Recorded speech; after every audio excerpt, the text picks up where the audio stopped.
फरायगोन जेनेबा मुसाहारि खनसे लिरनायखौ हा खनदां आङो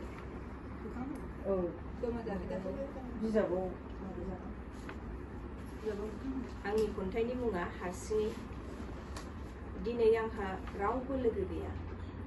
आंगोनि सोरबा फैगोन सानना नेदोंमोन आं बै बिफां सेराव आलौज्रो सान्दुंनि रिफिनायाव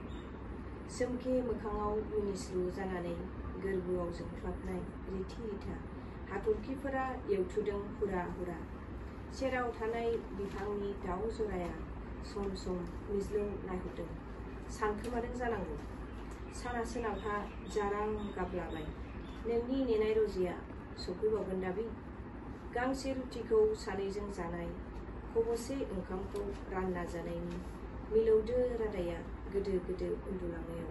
नुनाय सिमांसोमोन जानांगौ बेनिखायनोथ' सफैयाखिसै रजिया गोजोन्थों